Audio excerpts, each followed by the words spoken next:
하루 15분 성경 읽기 생명의 말씀사 현대인의 성경. 오늘은 제217일차로 사도행전 8장부터 시작합니다. 사도행전 8장. 사울은 스데반을 죽이는 것을 찬성하였다. 그리고 그날부터 예루살렘에 있는 교회는 큰 박해를 받아 믿는 사람들은 모두 유대와 사마리아의 여러 지방으로 흩어져 갔고 사도들만 남게 되었다. 경건한 유대인들이 스데반의 장례를 치르고 그의 죽음을 몹시 슬퍼하며 울었다. 그러나 사울은 교회를 파괴하면서 미친 듯이 집집마다 돌아다니며 남녀를 가리지 않고 믿는 사람들을 끌어내어 모두 가두어버렸다. 빌립의 사마리아 전도. 흩어진 신자들은 가는 곳마다 기쁜 소식을 전하였다. 빌립이 사마리아의 한 도시로 가서 사람들에게 그리스도를 전하자 군중들은 빌립이 하는 말을 듣고 그가 행하는 기적을 보면서 하나같이 그의 말에 귀를 기울였다. 더러운 귀신들이 많은 사람들에게서 큰 소리를 지르며 떠나가고 많은 중풍병자와 안진뱅이가 나아 그 도시에는 큰 기쁨이 있었다. 그 도시에 시몬이라는 사람이 있었다. 그는 전부터 마술을 하여 사마리아 사람들을 놀라게 하며 자기가 대단한 사람인 양 떠들어댔다. 그래서 모든 계층 사람들이 그에게 관심을 보이며 이 사람은 하나님의 큰 능력을 받은 사람이다 하고 말하였다. 그가 마술로 오랫동안 사람들을 놀라게 했기 때문에 그들이 그를 따라다녔다. 그러나 빌립이 하나님 나라와 예수 그리스도의 이름에 대한 기쁜 소식을 전하자 그들은 모두 믿고 남녀가 다 세례를 받았다. 그리고 시몬도 믿고 세례를 받은 후 빌립을 줄곧 따라다니며 기적들이 일어나는 것을 보고 놀랐다. 예루살렘에 있던 사도들은 사마리아 사람들이 하나님의 말씀을 받아들였다는 소식을 듣고 베드로와 요한을 그들에게 보냈다. 두 사도는 그리로 가서 새로 믿은 사람들이 성령을 받도록 기도하였다. 이것은 아직 그들에게 성령이 내리지 않았고 그들은 단지 주 예수님의 이름으로 세례만 받았기 때문이었다. 그래서 두 사도가 그들에게 손을 얹자 그들이 성령을 받았다. 시몬은 그 광경을 보고 사도들에게 돈을 주면서 나에게도 이런 능력을 주어 내가 손을 얹는 사람은 누구든지 성령을 받게 해주십시오 하였다. 그러나 베드로는 그에게 이렇게 대답하였다. 당신은 하나님의 선물을 돈으로 살 수 있다고 생각했으니 그 돈과 함께 망할 것이요. 당신은 하나님 앞에서 마음이 바르지 못하므로 이 일에는 아무 상관도 없고 얻을 것도 없어. 그러므로 당신은 마음에 품은 악을 회개하고 주님께 기도하시오. 혹시 주님께서 당신의 악한 생각을 용서해 주실지도 모릅니다. 내가 보기에 당신은 마음에 시기가 가득하고 죄에 사로잡혀 있어. 그러자 시몬이 이제 말씀하신 것들이 하나도 나에게 일어나지 않도록 기도해 주십시오 하고 말하였다. 베드로와 요한은 거기서 주님의 말씀을 증거한 후 예루살렘으로 돌아가면서 사마리아 여러 마을에도 기쁜 소식을 전하였다. 그때 주님의 천사가 빌립에게 너는 예루살렘에서 가사로 내려가는 광야길을 향하여 남쪽으로 가거라 하고 말씀하셨다. 그래서 빌립은 즉시 출발하였다. 그는 가다가 에티오피아 여왕 간다게의 모든 재정을 관리하는 고관 한 사람을 만났다. 그 사람은 예배드리러 예루살렘에 갔다가 돌아가는 길에 마차에서 예언자 이사야의 글을 읽고 있었다. 그때 성령께서 빌립에게 마차로 가까이 가거라 하고 말씀하셨다. 빌립은 달려가서 그 사람이 예언자 이사야의 글을 읽는 소리를 듣고 읽는 것이 이해가 됩니까? 하고 물었다. 그러자 그는 설명해주는 사람이 없으니 어떻게 이해할 수 있겠습니까? 하고 빌립에게 마차에 올라 곁에 앉으라고 권하였다. 그가 읽던 성경 구절은 이것이었다. 그는 도살장으로 끌려가는 양처럼 끌려갔고 털 깎는 사람 앞에서 잠잠한 어린 양처럼 그의 입을 열지 않았다. 그가 굴욕을 당하고 억울한 판결을 받아 세상에서 그의 생명을 빼앗겼으니 누가 그 세대의 악함을 말로 다 표현할 수 있겠는가. 그 고관이 빌립에게 이 말은 이사야 자신을 두고 한 말입니까? 아니면 다른 사람을 두고 한 말입니까? 하고 물었다. 그러자 빌립은 그 성경 말씀에서부터 시작하여 예수님에 대한 기쁜 소식을 자세히 설명해 주었다. 그들이 길을 가다가 물 있는 곳에 이르렀을 때 그 고관이 여기 물이 있는데 나도 세례를 받을 수 있겠습니까? 하고 물었다. 빌립이 그에게 당신이 진심으로 믿는다면 받을 수 있습니다 하자 그는 예수 그리스도가 하나님의 아들이라는 것을 내가 믿습니다 하고 말하였다. 그는 마차를 멈추게 하고 빌립과 함께 물로 내려가 빌립에게 세례를 받았다.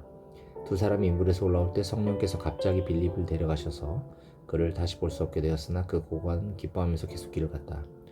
그러나 빌립은 아소도에 나타나 여러 마을을 다니면서 기쁜 소식을 전하고 가이사랴에 이르렀다.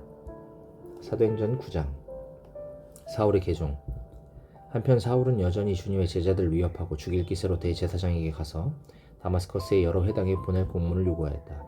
그것은 믿는 사람이면 남녀를 가리지 않고 보는 대로 잡아 예루살렘으로 끌고 오기 위해서였다. 사울이 길을 떠나 다마스커스에 가까이 갔을 때 갑자기 하늘에서 빛이 그에게 비춰왔다. 그 순간 그는 땅에 쓰러졌는데 그때 사울아 사울아 네가 왜 나를 괴롭히느냐 라는 음성이 들려왔다. 사울이 당신은 누구십니까? 하고 묻자 나는 내가 핍박하는 예수다. 너는 일어나 신으로 들어가거라. 내가 해야 할 일을 일러줄 사람이 있을 것이다 라고 대답하셨다. 사울과 함께 가던 사람들은 소리만 들리고 아무도 보이지 않아 말을 못한 채 멍하니 서 있기만 했다. 사울이 일어나 눈을 떴으나 아무것도 볼 수 없었다. 그래서 그는 같이 가던 사람들의 손에 이끌려 다마스커스로 들어가서 사흘 동안 보지 못한 채 먹지도 마시지도 않았다. 이때 다마스커스에 아나니아라는 제자가 있었다. 주님께서 환상 가운데 그에게 나타나 아나니아야 하고 부르셨다. 그가 예 주님 하고 대답하자 주님께서 이렇게 말씀하셨다. 너는 어서 고든 거리에 있는 유다의 집에 가서 5 사람 사울을 찾아라. 지금 그가 기도하고 있다. 그는 환상 가운데서 아나니아라는 사람이 들어와 자기에게 손을 얹어 다시 보게 해주는 것을 보았다. 그러자 아나니아가 대답하였다. 주님, 그 사람이 예루살렘에서 주님의 성도들을 몹시 괴롭혔다는 말을 많은 사람들에게서 들었습니다. 그리고 그는 주님의 이름을 부르는 사람들을 모조리 잡아갈 권리를 대제사장들에게서 받아 가지고 이리로 왔습니다. 그러나 주님은 아나니아에게 이렇게 말씀하셨다. 가거라. 그는 내 이름을 이방인들과 왕들과 이스라엘 사람들에게 널리 전하도록 내가 선택한 사람이다. 그가 나를 위해 얼마나 많은 고난을 받아야 할 것인가를 내가 그에게 보이겠다. 그래서 아나니아는 그 집을 찾아가서 사울에게 손을 얹으며 말하였다. 사울 형제, 오는 길에 당신에게 나타나셨던 주 예수님이 나를 보내 당신의 눈을 뜨게 하고 성령을 충만히 받도록 하셨습니다. 그러자 즉시 사울의 눈에서 비늘 같은 것이 떨어져 나가고 그는 다시 보게 되었다. 그리고 그는 일어나 세례를 받은 후 음식을 먹고 힘을 얻었다. 사울은 며칠 동안 다마스커스에 있는 신자들과 함께 지냈다. 그러고서 그는 곧 여러 회당으로 가서 예수님이 하나님의 아들이라고 외치기 시작했다. 그러자 사람들은 그의 말을 듣고 모두 놀라 이렇게 말하였다. 저 사람이 예루살렘에서 예수 믿는 사람들을 죽이던 사람이 아니오? 그가 여기 온 것도 믿는 사람들을 잡아서 대제사장들에게 끌어가기 위한 것이 아니오? 그러나 사울은 더욱 힘을 얻어 예수님이 그리스도라는 것을 증명하여 다마스커스에 사는 유대인들을 어리둥절하게 하였다. 여러 날이 지난 후에 유대인들이 모여서 사울을 죽일 계획을 세웠으나 사울은 그들의 계획을 알고 있었다. 그들이 사울을 죽이려고 밤낮 성문을 지켰지만 그의 제자들이 밤에 사울을 광주리에 담아 성 밖으로 달아내렸다. 사울은 예루살렘에 올라가서 제자들과 사귀려고 했으나 그들은 사울이 제자가 된 것을 믿지 않고 모두 그를 두려워하였다. 그러나 바나바는 사울을 데리고 사도들에게 가서 그가 길에서 어떻게 주님을 보았으며 주님이 그에게 하신 말씀과 또 다마스커스에서 예수님의 이름을 담대히 전한 일을 그들에게 설명해 주었다. 그래서 사울은 제자들과 함께 지내며 자유롭게 예루살렘을 드나들면서 주님의 이름을 담대하게 전하였다. 사울은 그리스마를 하는 유대인들과 이야기도 하고 논쟁도 하였으나 그들은 사울을 죽이려고 음모를 꾸몄다. 믿는 형제들이 그것을 눈치채고 사울을 가이사랴로 데리고 내려가 다소로 보냈다. 이렇게 해서 교회는 유대와 갈릴리와 사마리아 온 지방에서 평안을 누리며 성장해 갔다. 그리고 주님을 두려워하고 성령님의 위로를 받으며 그 수가 점점 더 늘어나고 있었다. 2가지 큰 기적. 이때 베드로는 여러 지방을 두루 다니다가 루다에 사는 성도들에게 내려왔다. 거기서 그는 8년 동안 중풍병으로 들어누운 애니아라는 사람을 만났다. 베드로가 그에게 애니아 씨, 예수 그리스도께서 당신을 고치십니다. 일어나 자리를 정돈하십시오 하자 그는 즉시 일어났다. 루다와 사론에 사는 사람들은 애니아에게 일어난 일을 보고 모두 주님께로 돌아왔다. 한편 요빠에는 다비다, 그리스 말로는 도르가라는 여신도가 있었는데 그녀는 착한 일과 구제 사업을 많이 하였다. 이 무렵 그 여자가 병들어 죽자 사람들이 시체를 씻어서 2층에 안치하였다. 요빠에서 멀지 않은 루다에 베드로가 있다는 말을 듣고 제자들은 2 사람을 그에게 속히 보내와 달라고 간청하였다. 그래서 베드로는 일어나 2 사람과 함께 갔다. 그가 요빠에 도착하자 사람들이 그를 2층 방으로 안내하였다. 과부들은 모두 베드로의 주변에 둘러서서 울며 도로가가 살아있을 때 만들어 둔 속옷과 겉옷을 보여주었다. 베드로는 사람들을 모두 밖으로 내보낸 후 무릎을 꿇고 기도하였다. 그러고서 그가 시체를 향해 다비다 부인 일어나시오 하자 그 여자가 눈을 뜨고 베드로를 보며 일어나 앉았다. 베드로는 그 여자의 손을 잡아 일으켜 세우고 성도들과 과부들을 불러 그녀가 살아난 것을 보여주었다. 그리고 그 소문이 온 요빠에 퍼져서 많은 사람이 주님을 믿었다. 베드로는 요빠에서 여러 날 동안 가죽 만드는 시몬의 집에 머물러 있었다. 천사가 고넬료에게 나타남. 가이사랴에 고넬료라는 사람이 있었다. 그는 이탈리아 부대라는 로마 군대의 한 장교였다. 그는 경건하여 온 가족과 함께 하나님을 두려운 마음으로 섬기고 가난한 유대인들을 많이 구제하며 항상 하나님께 기도하는 사람이었다. 어느 날 오후 3시쯤 되어 그는 환상 가운데 하나님의 천사가 나타난 것을 똑똑히 보았다. 천사가 들어와서 그에게 고넬료야 하고 부르자 그는 천사를 바라보고 두려워서 예 주님 무슨 일이십니까 하고 물었다. 그때 천사는 이렇게 말하였다. 하나님께서 내 기도와 구제하는 일을 다 알고 기억하신다. 지금 너는 사람을 요바로 보내 베드로라는 시몬을 불러오너라. 그는 바닷가에 있는 피역공 시몬의 집에 머물고 있다.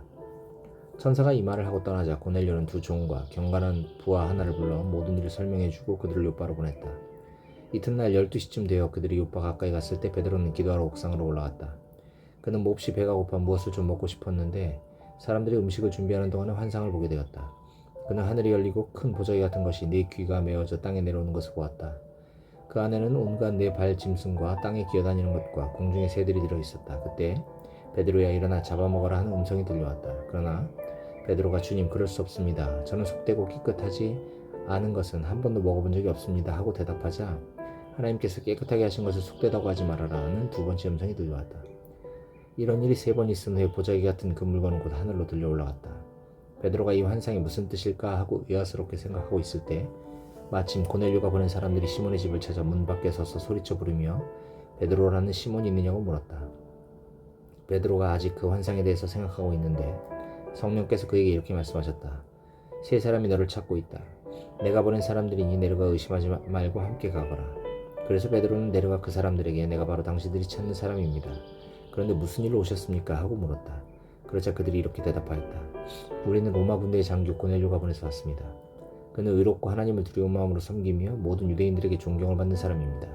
그가 선생님을 집에 모셔다 하나님의 말씀을 들으라는 거룩한 천사의 지시를 받고 우리를 보냈습니다. 베드로가 고넬료를 방문함.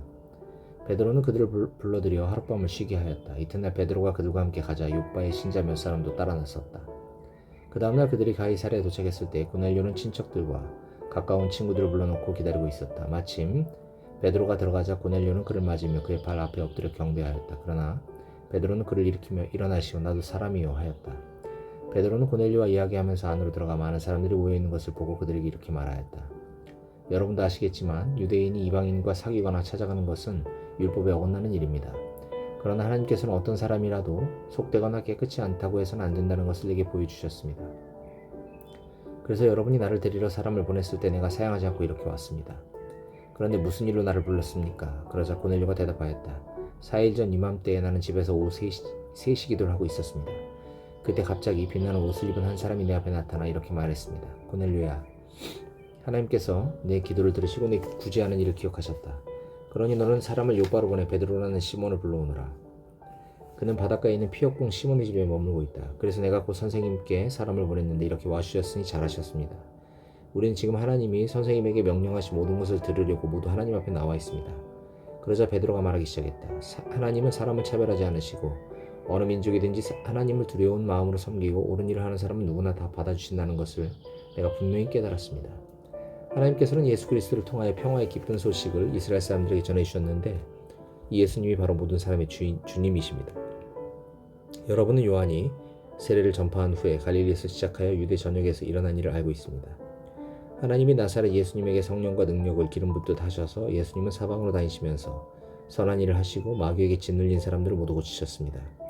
이것은 하나님이 그분과 함께 계셨기 때문입니다. 우리는 예수님이 유대지방과 예루살렘에서 행하신 모든 일의 증인입니다. 사람들이 그분을 십자가에 달아 죽였으나 하나님께서는 그분을 3일 만에 다시 살리셔서 그분의 모습을 나타내 보이셨습니다. 그러나 모든 사람에게 나타내 보이신 것이 아니라 하나님께서 미리 선택하신 증인, 곧 예수님이 죽었다가 살아나신 후에 그분과 함께 먹고 마신 우리에게만 나타나셨습니다. 예수님은 우리에게 전도하라고 명령하셨으며 하나님이 산자와 죽은 자의 재판장으로 세우신 분이 바로 자기라는 것을 증거하라고 하셨습니다. 예수님을 믿는 사람은 누구나 그분의 이름으로 죄사함을 받는다고 모든 예언자들도 증거했습니다. 아직 베드로가 이 말을 하고 있을 때 말씀을 듣는 모든 사람에게 성령이 내리셨다. 베드로와 함께 온 유대인 신자들은 이방인들에게도 성령을 선물로 부어주시는 것을 보고 놀라지 않을 수 없었다. 이것은 이방인들이 방언을 말하고 하나님을 찬양하는 것을 그들이 들었기 때문이다. 그때 베드로는 이 사람들이 우리처럼 성령을 받았으니 물로 세례 주는 것을 누가 막을 수 있겠습니까? 하고 그들에게 예수 그리스도의 이름으로 세례를 받으라고 명령하였다. 그 후에 그들은 베드로에게 며칠만 더 머물러 달라고 간청하였다.